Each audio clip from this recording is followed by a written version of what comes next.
आमिर खान की एक फिल्म आई थी पीके, जिसमें वे डायलॉग मारते हैं कि कोनो कोई फिरकी ले रहा है। ऐसी ही फिरकी मुजफ्फरनगर के 3 प्रतिष्ठित राजनीतिक परिवारों के साथ कई पार्टियों के आलाकमान भी ले रहे हैं।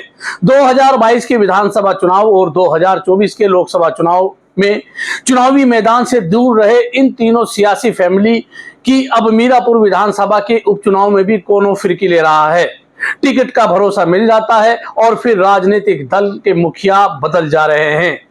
क्या होगा इन तीनों राजनीतिक परिवारों के उन नेताओं को का जो कभी लोकसभा, विधानसभा, राज्यसभा और विधान परिषद में जिनकी तूती बोलती थी, लेकिन अब उनको चुनावी रण से अछूत मान लिया गया है।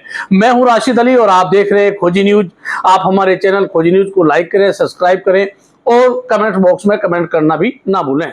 वैसे तो सहारनपुर मंडल की अगर बात करें तो 7 ऐसे प्रतिष्ठित राजनीतिक मुस्लिम परिवार हैं जिनकी राजनीति में हमेशा धमक रही। जहां एक तरफ सहारनपुर की बात है, रशीद मसूद परिवार लंबे अरसे से सियासत में है और वर्तमान में इमरान मसूद सहारनपुर से कांग्रेस के टिकट पर लोकसभा का चुनाव जीतकर सांसद बन चुके हैं।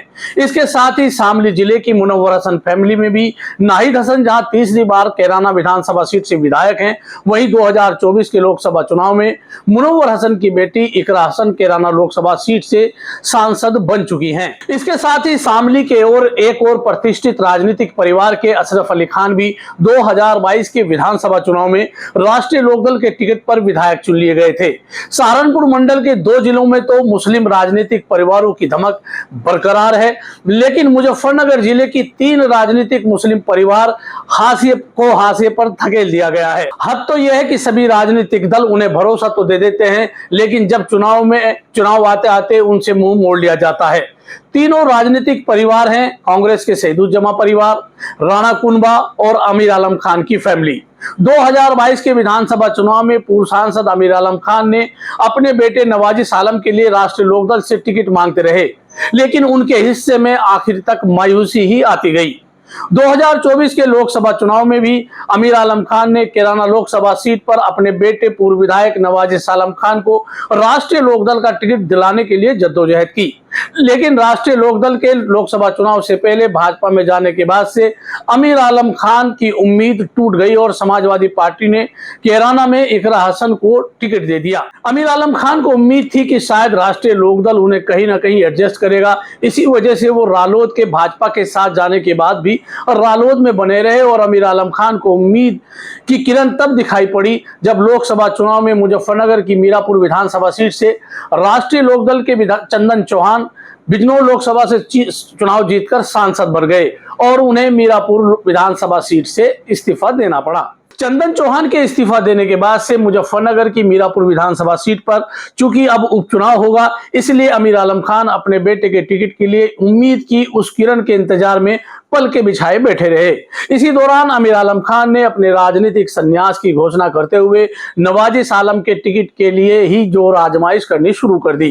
कुछ दिन पहले पूर्व सांसद आमिर आलम खान ने दावा किया था कि राष्ट्रीय लोकदल के मुखिया जयंत चौधरी ने उनसे बात की है और नवाजिश आलम को वो मीरापुर विधानसभा सीट पर उपचुनाव में लड़ाने के लिए तैयार हैं। इस बात को खुद आमिर आलम खान ने भी स्वीकारा था तथा सोशल मीडिया पर नवाजिश आलम के समर्थकों ने भी बधाई देनी शुरू कर दी थी। लेकिन धीरे धीरे साफ होने लगा कि आमिर खान की फिल्म पीके का डायलॉग यहां सटीक बैठता दिखाई पड़ रहा है कि कौनो नवाजिश आलम की फिरकी ले रहा है। इसके साथ ही दूसरे राजनीतिक राणा परिवार के शाहनवाज राणा को भी आजाद समाज पार्टी से टिकट का भरोसा मिला।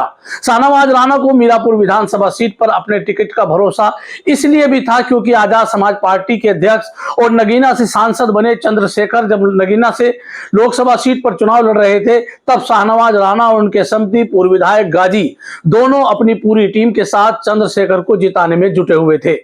शाहनवाज राणा को आजाद समाज पार्टी से इतना भरोसा था कि उन्होंने अपनी टीम को मीरापुर विधानसभा सीट पर काम करने के लिए निकाल दिया था तथा उसके साथ साथ उन्होंने प्रचार प्रसार भी अपना शुरू कर दिया था। लेकिन शाहनवाज राणा के साथ भी आजाद समाज पार्टी ने फिरकी ले ली और आजाद समाज पार्टी ने रुड़कली के रहने वाले जाहिद हसन को टिकट थमा दिया। जाहिद को आजाद समाज पार्टी से टिकट मिलने के बाद शाहनवाज राणा को तकड़ा झटका लगा। इसके साथ ही कांग्रेस के पूर्व सांसद रहे सेदुज्जमा के बेटे सलमान सईद भी मीरापुर विधानसभा के उपचुनाव में बसपा से टिकट मांग रहे थे। 2022 के विधानसभा चुनाव में बसपा ने सलमान सईद को मुजफ्फरनगर की चरथावल विधानसभा सीट पर टिकट भी दे दिया था, लेकिन सलमान सईद को करारी हार झेलनी पड़ी थी। अब सलमान सईद को उम्मीद थी कि बहुजन समाज पार्टी मीरापुर विधानसभा के उपचुनाव में उन पर जरूर किस्मत आजमाएगी, लेकिन बसपा ने भी सलमान सईद की फिरकी लेते हुए कमेड़ा के प्रधान शाहनवाज के भाई शाहनजर को टिकट थमा दिया है। जबकि सलमान सईद को उम्मीद थी कि चूंकि उनके पिता उस क्षेत्र से विधायक रहे हैं तो बसपा उन पर जरूर दांव खेल सकती है। अब हम बात करेंगे पूर्व सांसद कादिर राणा की। कादिर राणा भी मीरापुर सीट से उपचुनाव में समाजवादी पार्टी के टिकट के लिए प्रयासरत हैं। भरोसेमंद सूत्रों का कहना है कि उन्हें समाजवादी पार्टी के राष्ट्रीय अध्यक्ष अखिलेश यादव की तरफ से भरोसा भी मिला हुआ है। कादिर राणा वर्तमान में मीरापुर तथा परिसीमन से पहले मोरना विधानसभा सीट से विधायक भी रह चुके हैं। साल 2009 में कादिर राणा ने बसपा के टिकट पर मुजफ्फरनगर लोकसभा सीट से चुनाव लड़ा और वे सांसद बन गए थे। कादिर राणा को समाजवादी पार्टी के राष्ट्रीय अध्यक्ष अखिलेश यादव ने बिजनौर लोकसभा का प्रभारी भी बनाया था, जहां समाजवादी पार्टी ने बेहतर चुनाव लड़ा। अब इन राजनीतिक परिवारों में कादिर राणा ही ऐसे दावेदार बचे हैं जिनकी अभी तक फिरकी नहीं ली गई है। अगर अखिलेश यादव ने उनका भी टिकट काटकर किसी और को दे देते हैं तो पीके फिल्म का यह डायलॉग उन पर भी जरूर सटीक बैठेगा कि कौनो फिरकी ले रहा है।